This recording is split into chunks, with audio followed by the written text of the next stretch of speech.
Corbino here, and I've been getting back into watching movies. The last year and a half at least, I'd say, I just haven't really been watching movies or TV shows. The only show I've really watched in the last year was Gotham. You know, like, yeah, I watched a couple episodes of a show here and there. Like, I'm so behind on the MCU TV show-wise. I've been watching a lot of movies, and October just ended at the time of this recording, and I watched a handful of horror movies and horror movie franchises that I either haven't ever watched or was revisiting, and I'm going to get back into watching movies like I used to. I really have been enjoying watching movies. Still don't really have the drive to get back into TV shows like I used to, but movies I want to get back into. And so I'm going to go through and rank a handful of horror franchises. First one up is Malevolence. Have you guys ever even heard of this? It's a trilogy of movies. I discovered it a few years ago. The second movie was advertised to me on, I want to say, Prime, and the thumbnail was Alexandra Daddario, so of course it's like, oh, heck yeah, everyone loves her. Well, I assume, I don't know. I enjoy her when she pops up.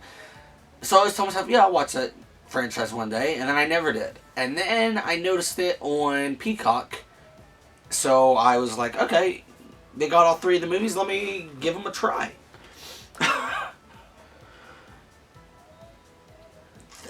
Number 3 is Malevolence, the first one. It was so slow and boring. It's like a slasher is what it wants to be. There's a killer living in this like rural town, you know, hidden in some old abandoned factory, and he's killing people. There's like no direction or whatever. The description for the movie says something about a young boy. Let me see if I can find it. Let me see if I can find that description again. Okay, right here. 10 years after the kidnapping of Martin Bristol, bank robbers hide in an isolated rural farmhouse where a serial killer lurks. So that makes me think, oh man, oh, what's gonna happen here? Is the serial killer the you know, 10, is that involved, or is the serial killer, did he kill that kid and people are looking for them? So that's what I'm thinking. But now I'm going to show you on Peacock. It says, bank robbers on the run take 2 hostages to a rural farmhouse, unaware of its proximity to a neighboring home where a serial killer awaits. That's more accurate to what is the movie. And it still seems kind of interesting, but the acting is god-awful. God-awful.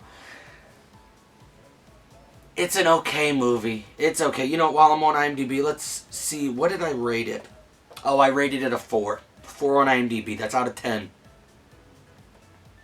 It's okay. So let's hop on over to number 2. Malevolence 3. Killer. This one is a little bit... Let me find 3. A little bit better.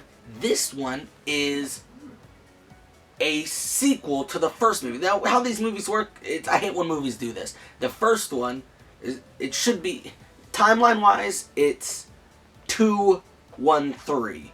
So after 1, you're like, alright, we're going to get into it. But no, 2 is now the past, and we're discovering the origin of the serial killer from the first movie, which is like, he didn't even really need one because no one cared about this movie. Like, who was asking for it? And then the third one's a sequel to the first movie, which the first movie clearly made it seem like if we do well enough, this is getting we have the sequel planned, but then they don't go that route. They go to a prequel and then the sequel. Anyways, and that's fine with movies like Pearl and X and all that, when they don't name them that way, but like this is named 1, 2, 3. Well, I guess Malevolence and then Malevolence 2 and 3.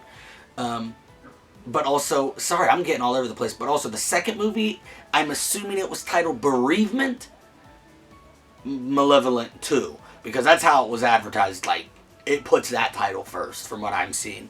But anyways, Malevolence 3, Martin Bristol returns to where it all began, the home where he was kidnapped from.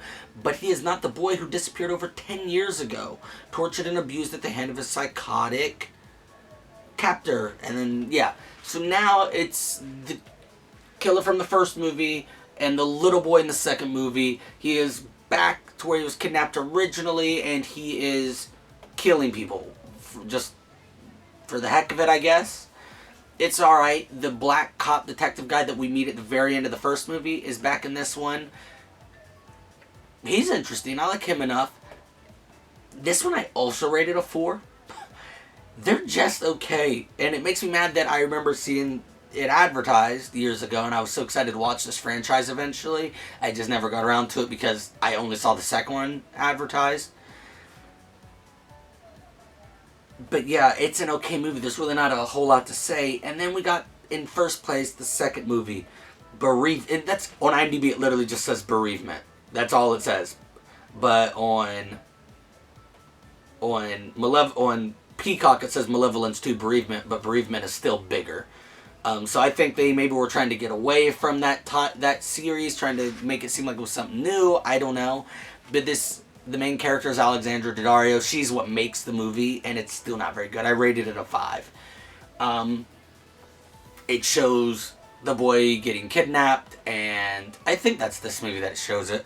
The horrific account of 6-year-old Martin Bristol abducted from his backyard swing and forced to witness brutal crimes of a deranged madman. And then this dude keeps this kid there and makes him watch him kill people over a handful of years.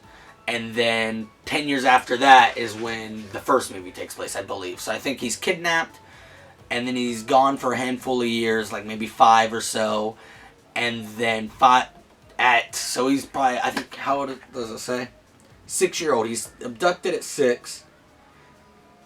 But that's where I'm confused, because the movies take place either 10 years after. So he's either 16 killing people, or he's like 20 killing people. 20 I could believe a little bit more. 16 I don't believe. I don't believe he is killing people to that level, and maybe he is 16.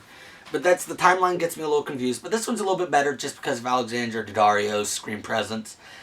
She goes to live with her uncle after her mom is killed or dead or something, and she goes jogging near the factory where the boy lives, and she goes to try to save the boy, but the boy's been so messed up over the last handful of years that he now kills Alexandra Daddario's family, anyone nearby, and then he kills his captor.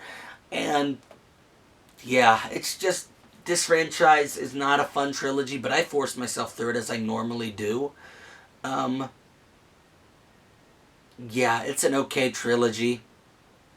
I can't recommend it. 4 or 5 4s is the rating of the trilogy. Overall, I give it a low 4. Again, the only saving grace of this trilogy is Alexandra Daddario. There's not very good acting in it. The kills aren't very fun. It just wasn't all that great. But hey, I experienced it so that you guys don't have to. Have any of you guys watched any of the Malevolence movies? Did you enjoy them? Am I too harsh on them? Let me know down below.